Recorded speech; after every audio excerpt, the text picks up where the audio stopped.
sommes aux Assises du Bien Vieillir 2024 au Stade de France, organisé par Idealco. Nous allons faire un point sur le baluchonnage et aussi sur l'avenir du baluchonnage. C'est notre invité qui connaît bien le sujet, qui est Sandrine Poussan, et qui est la responsable formation et partenariat chez Baluchon France. Bonjour Sandrine. Bonjour. On va commencer directement. Baluchonnage, c'est quoi? Alors le baluchonnage, c'est une nouvelle forme de répit innovante en France qui a pour but de remplacer les dents pendant quelques jours à son domicile pendant que les dents s'absentent pour prendre du répit. L'idée est que quand on est un conjoint d'une personne qu'on aide par exemple, tous les jours on puisse aller s'évader quelques jours ou peut-être se faire hospitaliser pour une hospitalisation programmée.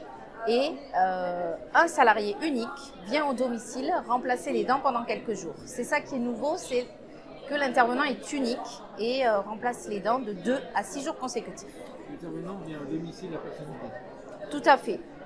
Pourquoi baluchonnage? Parce que l'intervenant dépose son baluchon au domicile de l'aidant habituel pour s'occuper du proche, aider, et l'aidant prend son baluchon pour reprendre quelques jours de répit dans son quotidien. Est-ce qu'on peut avoir quelques chiffres sur le baluchonnage en France? Oui. Le nombre de personnes concernées. Oui, tout à fait. Donc en fait, le baluchonnage, il est en expérimentation depuis 2019 et il couvre à l'heure actuelle 25 départements en France.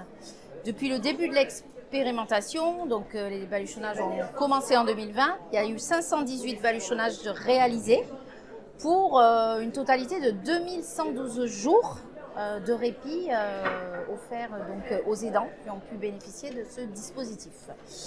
Et là, l'expérimentation a été prolongée pour 1 an. Donc nous avons 1 an pour que ce dispositif soit pérennisé dans le temps pour les aidants. Le financement, qui finance? Les familles financent une partie ou ça va financer par un organisme? Alors, les financements sont très hétérogènes sur le territoire. On a quand même un tronc commun qui est porté par les caisses de retraite complémentaires de la Fédération Agir Carco, qui finance en aide individuelle pour les dents ou pour l'aider quand il n'y a pas de financement pour les dents, 2000 €, à peu près 2000 € par an et par aidant. Donc on a ce système qui est à peu près harmonisé sur le territoire national. Par contre, il y a des disparités au niveau des départements, puisqu'il y a certains conseils départementaux qui se sont positionnés et qui financent, via l'APA notamment, ou via la PCH.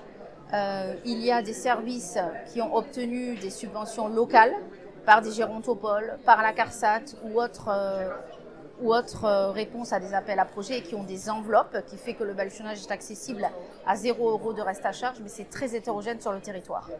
On est en moyenne sur les services développés. En France, on est sur une moyenne de 50 à 100 € de reste à charge par 24 heures pour les aidants, sachant que sur cette somme-là, il y a le crédit d'impôt possible. Voilà où on en est aujourd'hui. Il y a une question qui se pose sur la pérennité du service. Tout à fait, parce que étant donné que c'est expérimental encore, pour une 6e année de prolongation, tout le monde est convaincu. Quand je dis tout le monde, ça veut dire les acteurs du médico-social, ça veut dire le gouvernement, ça veut dire les partenaires, ça veut dire les aidants, bien sûr, les personnes aidées, même les salariés baluchonneurs, tout le monde est convaincu. On a fait la preuve pendant ces 6 années d'expérimentation. Maintenant, ce qui nous manque, c'est le levier législatif.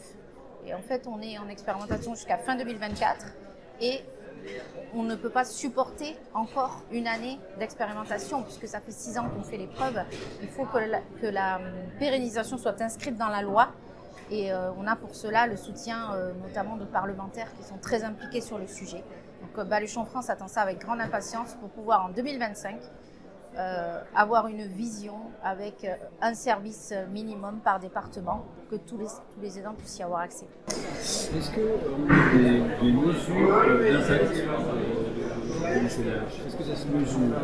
Alors on a fait une mesure d'impact effectivement en 2021 lors de la première phase de l'expérimentation par le cabinet Coréis et là déjà cette première phase d'expérimentation a largement montré la satisfaction des couples aidants aidés et la satisfaction des salariés intervenants puisqu'ils interviennent 24 heures sur 24. C'est une nouvelle façon de travailler pour eux dans l'accompagnement à domicile et ils s'y retrouvent complètement. L'essentiel, ça va être 99,9%, voire 100% des personnes salariés qui viennent de l'aide à domicile et qui font du baluchonnage veulent recommencer des missions de baluchonnage. Si je suis député et que vous cherchez à me convaincre de soutenir en fait, le financement du baluchonnage, quelles sont les clés en fait? Pourquoi est-ce que je devrais soutenir le baluchonnage? Alors il y a plusieurs raisons.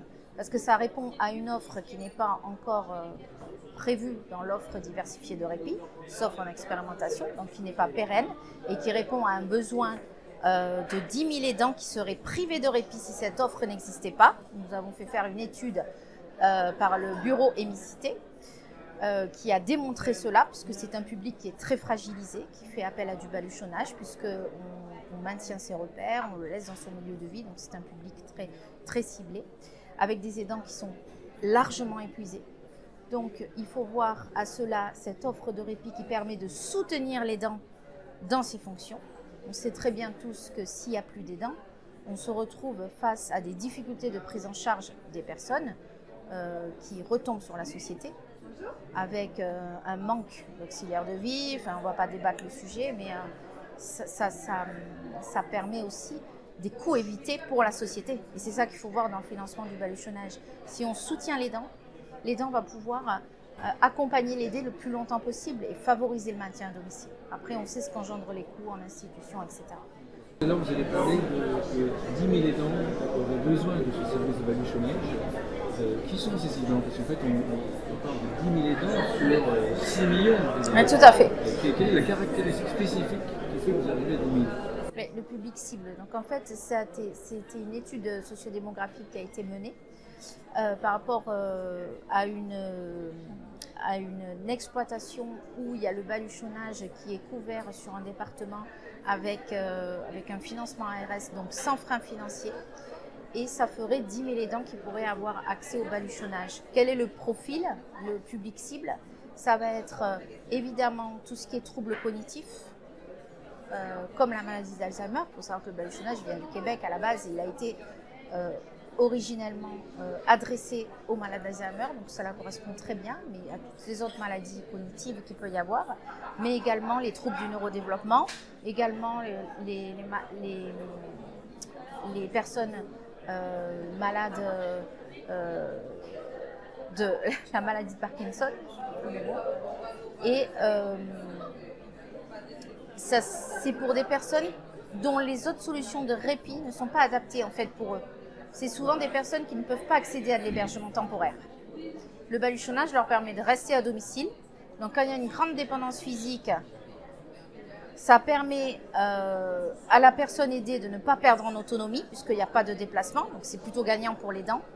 Et aux personnes aidées dont le changement est préjudiciable. Donc ça va être effectivement des traits autistiques, ça va être effectivement des troubles cognitifs qui fait que le changement est compliqué. Donc l'intervenant unique a tout son intérêt via ce public. Et il y a aussi la notion d'aidants qui sont tellement épuisés et qui ont tellement la tête dans le guidon, si on peut dire, qu'ils ne voient plus comment faire. Et le processus du baluchonnage leur permet d'avoir confiance, de laisser quelques jours le proche et ensuite de les ouvrir vers d'autres solutions de répit plus régulières. Donc ça peut être une passerelle, le baluchonnage. Une conclusion, un point que vous voulez rajouter dans l'émission? La conclusion, ce serait vraiment que l'année 2024 doit être l'année de la pérennisation du dispositif via un levier législatif qu'on attend de pied ferme voté avant fin décembre 2024 pour ne pas laisser les services sans solution, sans ce dispositif-là, pour pas qu'il y ait d'interruption. Et qu'à partir de 2025, l'essaimage puisse se faire sur chaque département en France. Toutes les semaines, Baluchon France reçoit des appels de structures du médico-social qui veulent ouvrir un service de baluchonnage. Donc on voit que le besoin il est bien repéré et que le terme est connu. Donc on aimerait que l'année 2025 soit l'année de la généralisation. Super, merci. Je m'en viens en question. Je vais responsable de formation et partenariat au Baluchon France. Merci à vous.